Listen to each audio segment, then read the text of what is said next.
Hi everyone, welcome back to the channel. In today's video, we are going to design and implement the incremental conductance MPPT algorithm for a buck converter based battery charging system using MATLAB and Simulink. If you have not watched my earlier videos, how to design a buck converter and how to implement INC MPPT for a DC to DC converter, both links are available in the description. Make sure to check them out. First, why we need INC MPPT for the PV panel? So instead of blindly like P and O, INC actually calculate whether we need to increase or decrease the duty cycle. So this makes INCs more stable during the fast irradiance changes. So INC is one of the most accurate MPPT algorithm. It uses the slope of PV curve to identify the maximum power point. At maximum power point, dP divided by dV is equal to 0. And also if the left of the maximum power point is dP divided by dV greater than 0, similarly the right of the maximum power point is dP divided by dV less than 0. In the Simulink, the model consists of 4 main blocks. First one is source block, that is meant by PV module. Second one is battery. Third one is buck converter. Fourth one is incremental conductance MPPT controller. Let's move to the PV module. Here I chose 250 watts PV panel. For the irradiance level of 1000, I am getting the maximum power is equal to 1000.52 watts at the voltage of 60.2. Similarly, for the irradiance level of 800, I am getting the maximum power is equal to 807.439 at the voltage of 60.68. For the irradiance level of 600, I am getting the maximum power is around 609.093 at the voltage of 60.95. Similarly, the open circuit voltage of my PV array is nearly equal to 74.6 voltage. I am getting the maximum current in my PV module, nearly 16.62 amperes. Okay, let's move to the block number 2, that is meant by battery. Here I use lead acid battery at the nominal voltage of 48 and the rated capacity is equal to 200 amperes per hour, and I consider SOC equal to 45%. You can observe that my PV array module open circuit voltage is 75 volt and my battery side is equal to 48. It is mean by the output voltage is lower than the input voltage. So therefore I introduce buck converter to step down the voltage to the battery side. I already explained buck converter design in a previous video. Check that link below. The buck converter consists of a MOSFET switch, a diode, a inductor, capacitor. The input side of the buck converter is connected to the PV array module. The output side of the buck converter is connected to the battery charging circuit. From the PV array module, with the help of bus selector, we measure the voltages of PV panel and also current of the PV panel. So these two parameters are input to the INC MPPT algorithm. So I already explained how to design and how to model the INC MPPT in previous video. Check the link below.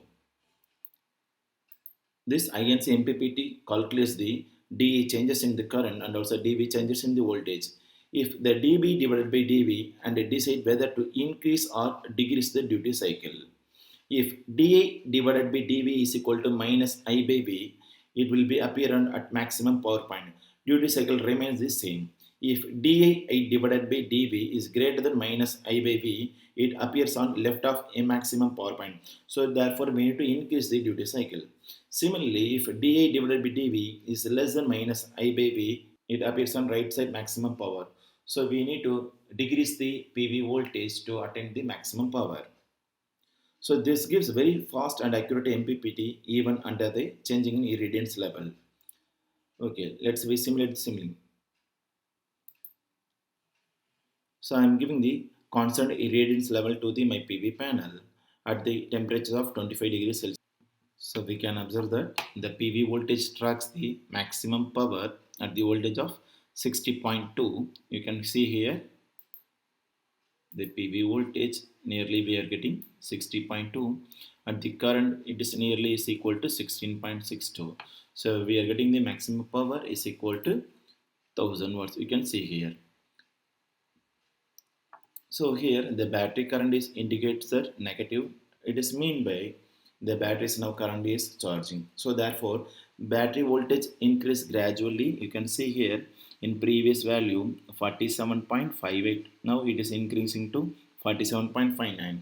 So charging current stay within the safe range. The INC algorithm keep the source at maximum power even the irradiance changes.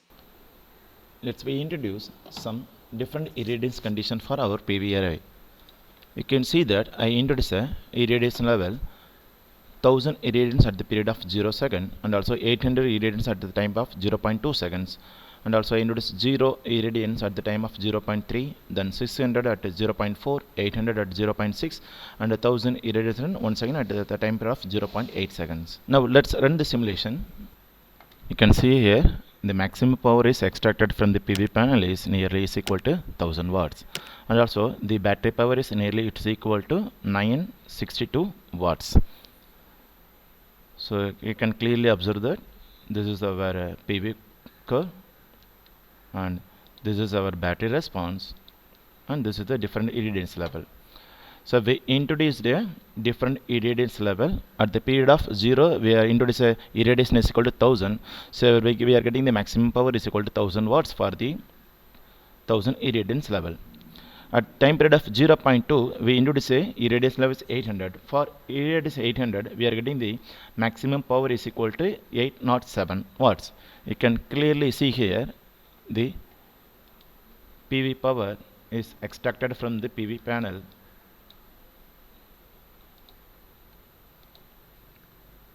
It is nearly is equal to 800 watts. And similarly we can see that they at 0.3 second we introduced a irradiance level is 0. That is mean by at the time there is no power generated from the PV panel. You can see here the PV panel power is nearly equal to 0. Then after that we introduce a irradiance level 600. For 600 we will get the maximum power, it is nearly equal to 610 watts. So you can see here, say nearly we will get 610 watts.